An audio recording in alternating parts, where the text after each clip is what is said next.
Sanchar times Kannada news Manchenahalli ವರದಿ. ಸಾವಿನ ಮನೆಯಲ್ಲಿ ಕಳ್ಳತನ ಮಾಡಿದ್ದವರ ಬಂಧನ. ಗೌರಿಬಿದನೂರು ತಾಲ್ಲೂಕಿನ ಅಲಕಾಪುರ ಕ್ರಾಸ್ ಬಳಿ ಆಗಸ್ಟ್ 16 ರಂದು ನಡೆದ ಅಪಘಾತದಲ್ಲಿ ಸರ್ದಾರ್ ಪಾಷಾ ಸಾವನ್ನಪ್ಪಿದ್ದರು. ಅದೇ ರಾತ್ರಿ ಅವರ ಮನೆಯಲ್ಲಿ ಕಳ್ಳತನವಾಗಿತ್ತು. ಈ ಪ್ರಕರಣವನ್ನು ಮಂಚೇನಹಳ್ಳಿ ಪೊಲೀಸರು ಭೇದಿಸಿದ್ದಾರೆ.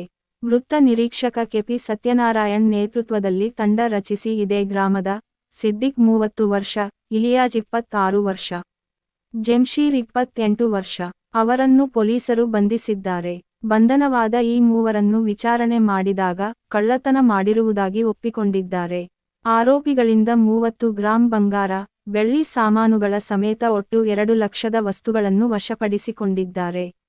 ಕದ್ದ ಮಾಲನ್ನು ದೊಡ್ಡಬಳ್ಳಾಪುರದ ಅಂಗಡಿಗೆ ಮಾರಾಟ ಮಾಡಿದ್ದರು. ಬಂಧಿತರು ಅನುಮಾನ ಬರದಂತೆ ಸಾವಿನ ಮನೆಗೆ ಬಂದು ಎಲ್ಲಾ ಕಾರ್ಯಗಳಲ್ಲಿ ಪಾಲ್ಗೊಂಡಿದ್ದರು. ಕಾರ್ಯಾಚರಣೆಯಲ್ಲಿ ಪಿಎಸ್ಐ ಮೂರ್ತಿ, ಪ್ರಭಾಕರ್, ಗೋಪಾಲ್, ರಾಜಶೇಖರ, ಸಂತೋಷ್ ಪಾಲ್ಗೊಂಡಿದ್ದರು.